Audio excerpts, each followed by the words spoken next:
What is up? Thank you for coming to my channel, Prison POV.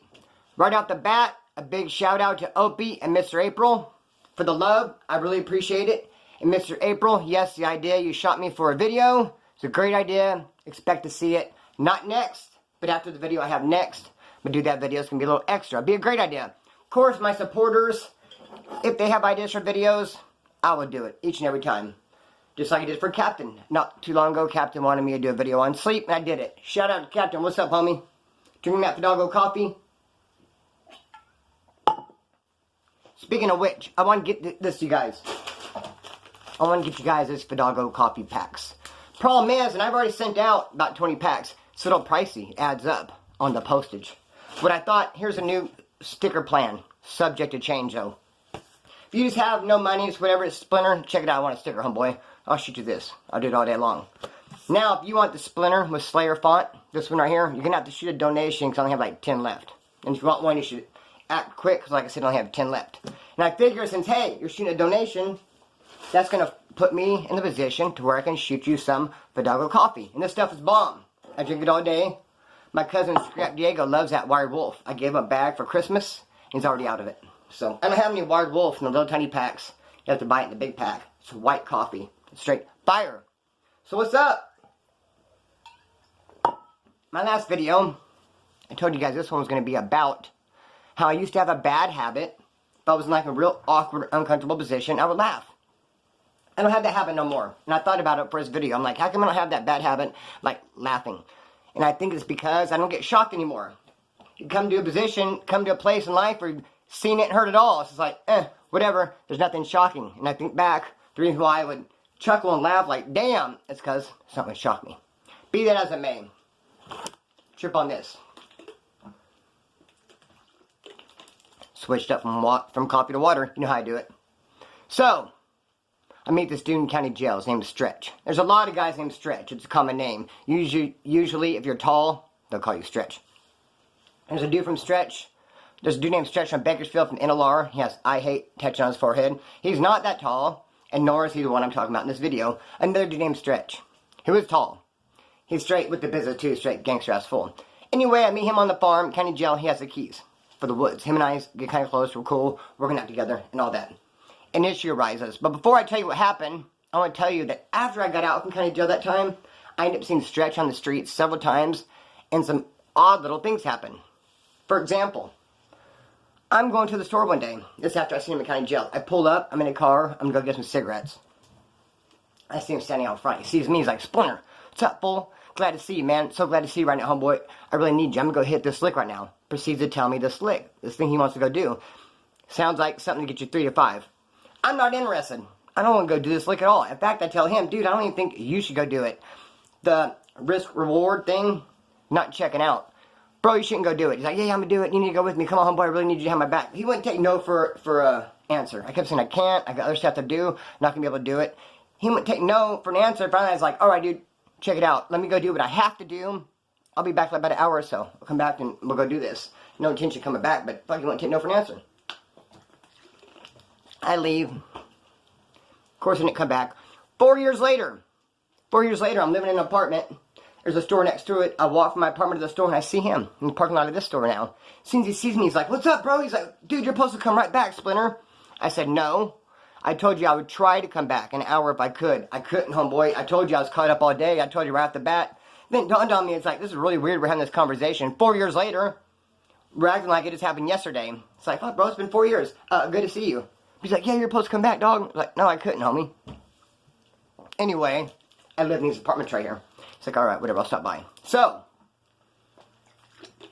I'm going to be a drinking fool tonight. I got cotton mouth. Well, you're right, homeboy. He bet me I would not be able to go a whole video without saying cotton mouth. You got me. And I will try to not be a drinking fool tonight. Anyways, he does come to my pad about a week later. I live upstairs.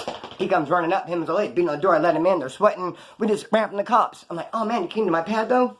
Don't worry, we ditched him. He said, look, dude, you have some extra clothes we could wear? I was like, you know, we'll be out of your hair. We'll leave. We just want to change clothes.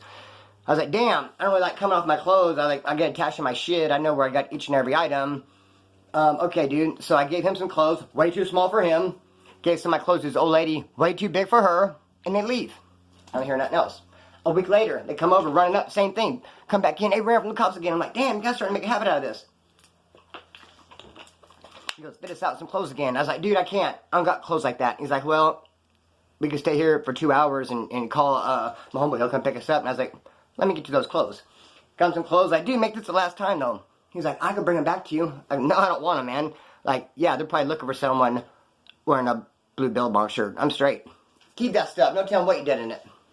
Anyway, some other type of stuff happened. I'll save it for a video I'm going to do soon titled Apartment. About that apartment I was living in.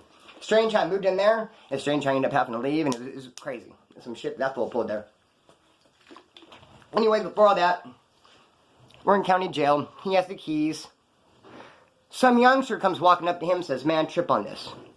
This dude keeps on not making me, but he's like bullying me kind of. Pressuring me into giving up my bunk. See, back then, you could switch bunks. You can go to a whole nother barracks, stay all night, as long as someone was sleeping in your bunk when they came by the account. As long as you knew the last name, they just walk through and you say the last name, they walk out. Then they start checking IDs, they start giving you IDs with photos on them and stuff. But back in the day, you could easily switch. So this one dude kept having this youngster do it. Hey, you're going to sleep in my bed tonight. The dude was getting, like, tired of it. He went and told Stretch, said, check it out. This dude's, like, pressuring me. He's like, I don't feel like I should have to fight for my county-issued rack. But if you're telling me, yes, I do have to fight and defend my rack, then I'm not going to fight him. I'm going to stab him. I'm just letting you know, giving you the respect, the heads up, as a dude has the keys to this yard. Stretch goes, no, dude, you're right. You shouldn't have to fight for your rack. Pardon me. No, you should not have to fight for your rack. He goes, I'll hit him up. So Stretch goes over and sees the dude. He goes, hey, come here, let me talk to you. He brings his buddy over to me and Stretch. We all kind of squat down, couple squat. Stretch goes, hey, I don't really like the way you're pressuring that youngster and giving his rack up. And the dude goes, well, trip on this. He goes, checks out, it's kind of our business between us. And Stretch goes, no, it's my business because it's my yard, and cracks him. Boom! When he cracks him, I kind of start laughing. I gave out a little chuckle. I was like, I didn't really expect that. Dude just started mad dogging me hard, him and his homie. After I gave that little chuckle, Stretch didn't say nothing. He just kind of, Stretch was mad dogging him. He's like, all right then. So we all got up, walked away. Stretch went and told that youngster, he says, don't worry about it. Don't give you your bunk no more. You sleep in your county issue rack every night. As we were talking, that dude who got cracked, who I laughed at, come walking up. Told Stretch, he goes, hey, I want to fight Splinter. Isn't it weird people talk about you like you're not there? He's like, yeah, I want to fight with Splinter. I'm like, hey, I'm here. Splinter's right here. Why don't you come up to me and say, hey, me and you're going to sling him. But no. Tell Stretch, hey, I want to fight with Splinter. He disrespected me. And Stretch looks at me. I go, Uncle Buck, what's up? Where? Let's do it.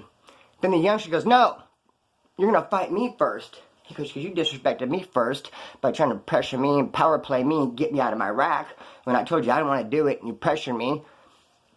Bucket, I want to fight you now. You disrespected me first. And that dude said, okay. So they're supposed to go fight. Then him and I are supposed to go fight. In my head, I thought dude was going to beat both of our asses. He's a pretty tough dude. I'm like, he's going to mop this youngster up first. Then he's going to take me there and mop me up. But I'm like, hell yeah. I'm like, hey, youngster, tire him out for me, bro. Get him kind of tired. I'm thinking, yeah, this could work out, actually. Not tripping. They go in there and sling him. He does kind of get the youngster, but the youngster got him and nailed him once. Real good over the eyebrow. Split it. She had to pull the old-fashioned, go to the nurse's station, and, you know, the slip and fall, trip and fail type deal. So he can get the stitches stitched up. Almost lost my train of thought. Yeah. So I have to fight him, obviously, because he got his instinct time. Something like that happens, you'll get the stitches, they take you off the yard. And no, you didn't slip and fall. Be that as I may. Alright. Trip on this. There's this fool I met named Chris. He's from up north. There's 1,000 Chris's, 1,000,000 Chris's. I myself am a Chris. No, I'm a Christopher. Doesn't really matter, though. So, when I left from Soledad and I got out-of-state transfer, I'm going to go to Arizona. They make you go through law school reception first. Lock you away in a cell. We were there for like a month waiting for that bus to take us up to Arizona. During that time period, I met this dude from up north. His name's Chris. I didn't like him immediately. First impressions of everything. He just thought he was just... He just acted like he was a big badass dude. And he probably was back in the day, but he was getting a little bit older. He was in his late 50s, early 60s. I'm not saying that's old. That's old to be walking around like a badass. Anyways, he had his jumpsuit up. He wouldn't button it, is what I'm saying. He had his jumpsuit all the way open, acting like he was like he was too big for it to button up. Nah, dude, you got plenty of fabric there, bro. Button him over. So anyway, the cops, we were slammed in that cell, like I said. Everybody was for like a month. The only thing we got to walk to the chow hall. We got out to walk to the chow hall. That was cool. Showers in, not really. Day room, hardly never. They let this fool out to sweep every night. But he would never help us out, give us extra bars of soap or toilet paper. We wanted him to cite us like the trash bag, make a water bag out of it. He just wouldn't help us. He wouldn't pass nothing. He just cared about his own program. So I didn't really care for the dude. Anyway, we get up to Arizona. He's in the same building as me. Let me say this. If you get skipped for store, it is a bummer. At Wasco, they skip you all the time. You'll be on DR, D5. They do all the D buildings at once. D1, 2, 3, 4, and 5 all go to store at the same time. They start doing with building 1. You're in building 5. They come collect all the IDs. You're looking out the window. Okay, 1 just went. 2 just went. You're looking at the clock. Starting to get later and later in the day. Now they're doing building 3. Starting to get late. Next thing you know, they walk in to give your ID back. No store for you. Sucks. So every once in a while, yes, you'll get cheated out of your store. Something will happen. It's a bummer. I see this fool right north. Chris. Go walking by. I was over by the phones. The phone's also by like a staircase. He had like a mean look on his face. I don't know why he's by the phones. Maybe I was going to use them. I don't know. Mean look on his face. As he's walking by, I go, hey, what happened, bro? You know, what's wrong with you? He goes, dude, they fucking burned me out of my store, man. This was 2 weeks in a row. I laughed. I gave a chuckle. I laughed like, that's kind of fucked up. So he started to go up the stairs, and he reached out. Once he was on the stairs, probably about 3 or 4 stairs up, reached over by the phones and grabbed me by my shirt. Like, pulled me to him. Like, don't laugh at me, motherfucker. And it was like in a weird position because he was up. I couldn't really do nothing. And it happened so fast. Then he let go of me. And he took off. And I was after him. As soon as he let go of my shirt, I was going to go upstairs. Get that ass. Homeboy stopped me. Homeboy had the keys to the building. You know how it is in prison. I'm telling you guys, you can't just chuck them with any old white boys because you have a problem. I always try to work it out first. They don't want us fighting amongst ourselves. So anyways, homeboy says, Splinter, go to my cell, dude, and just start playing the video games. I'm going to go talk to homeboy. I was like, no, hell no, dude. I don't want you to squash it. Let me go talk to myself. He's like, Splinter, just go to my cell, dude. Homeboy went up to his dude's cell, dude Chris, from up north. Homeboy went there and said, what's up? What's the problem with you and Splinter? He said, yeah, he laughed at me. I told him about my story and he laughed at me. Dude's like, no, I don't think Splinter would do that. Like, you just miscommunication. I really don't think he would. He said, all right, we'd tell him if he laughed at me, get his ass up here and fight me. If he didn't laugh at me, come up here and smoke this joint with me. So dude came down and told me that. I was like, I didn't want to do neither. And I was kind of like working with feelings that he did that, but I knew how to just like squash. I was like, and I kind of understood though, because I did laugh at him though. I can understand how that could be misconstrued, but still, it's kind of weird. Anyways, hold up. I go up there, we're smoking a joint. Celly's there. I almost got in a fight with Celly before too. Talk about that another time. We're sitting there, smoking a joint. Now, one cop must have seen all the drama. Maybe seen him grab my shirt, go up there, seen the other wood, follow him into the cell, see the wood come down, get me, talk to me, see me, walk back up in there. All this movement, decided to come by and look at us, and saw smoke. But we had a incense burning. You dip it in cologne, it's a piece of paper, and you stick it to your wall, and it's like a long thing. It burns. It does get a little bit of smoke. Not as much smoke that was in there, though, so we were burning a joint. Cop came, cracked the door. It wasn't locked, it was open. It turned unlocked. What's going on? There's smoke. Yeah, we have an incense going. All right, left. Came and got a bunch more cops. 4 cops came up. I don't know how I thought of this. It just came to me just suddenly. Chris was laying on his bed. His celly was sitting on a little chair right here, and I was sitting on like we keep all of our stuff in a little square box. Goes under the bed. One of those boxes. I was sitting on that. So he had the joint cup. Cops came to the door. I jump up. I said, you're not coming in here. We're having a church service. They're like, what? I caught him so flat-footed. They're like, huh? I said, we are having church right here. There's no way we're going to let you barge up in here, interrupt our church service. We're having a church service. You can't come in here. We're not letting you. You can get every cop you want, handle whatever you want to do, but you're going to do it after the church service. They're like, it was a new building. These are rented cops. Like, they weren't trained. They didn't know what to think. It would never work in CDC. Back at Soledad, they would have said, yeah, right. They would have cracked me in the head. These cops bothered. They're like, wow. He walked away there, tail between their legs. We finished that whole joint, and went downstairs. We got downstairs. They searched us. But yeah. So they said they couldn't come in the cell. We're having a church service. They bought it and ran with it. Be that as it may, if we have time, I already see I'm 14 minutes into this. I'll tell you another thing. I did that fool from up north, and it's like a little bit kind of dirty. I'll tell you about it if we have time. I don't think it was dirty, but you might. Primer Gray. I'm in county jail before I went to prison. Right around the time I got the nickname Splinter, because I was hanging out with my homeboy Ronnie Owens. He's the one that nicknamed me that name. That sound right? Ronnie Owens gave me the name Splinter. We're hanging out. There's this fool. Can't remember his name. I know he's in a band called Primer Gray. He was a guitar player, singer. He'd always come up to us and just start singing. We're on the yard sitting there. And they had that eye contact. Yeah, we were driving. We're driving in our car. Boom, boom. Yeah, man. like, I would start laughing each and every time he would come do it. I probably laughed at him 4 different times because it always just felt weird how he'd make all the eye contact and just how he'd really get into it and just singing. I like singing, don't get me wrong. I got myself in, borderline trouble many times when you'll have black guys in prison rapping. And they're good. And I want to get close and listen. But being a wood, I can't get all up in their mix, be like, yeah. All close to, I got to do it from a distance, get like as close as I can and listen to it because it is entertaining and good a lot of the times. Those dudes know how to rap. Get as close as I can. Some other wood looks at me and goes, and I'm like, okay. But yeah, I would love to get rap in the mix and listen to it if I can. Politics, you can't.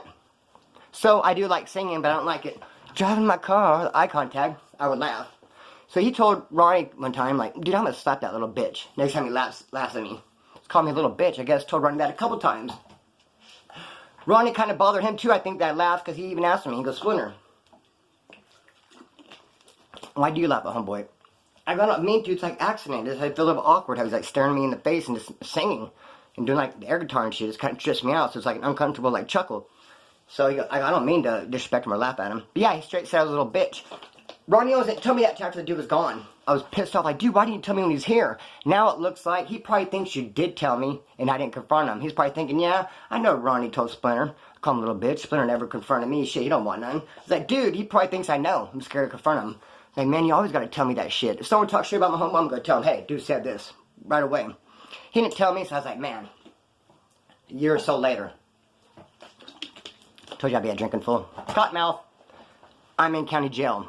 Remember that bed I told you about a couple of videos ago, and I was talking about snoring, and I have to make my fingers do it. My fingers are fumbly, but hard to believe I'm a guitar player. 3 racks up this bed, 1, 2, 3. I said it kind of sucks because the top one, you're not covered by the wall, and you're real close to the dude on the rack over. The only time this bed is ever cool is movie night, because you're on that top rack, the TV's right here, and you got like a cool TV shot on that top rack. So I'm watching movies. The Friday night, they start bringing new guys in. I don't care, I don't pay no attention to them. I'm still watching the movie. Here's this guy come in, he's asking for a cigarette. He's talking to somebody, he's like, yeah. He goes, I am that dude, yeah, I'm Primer Gray. I was like, what? Primer Gray? And I looked and he was that full. I was like, oh, he's in here.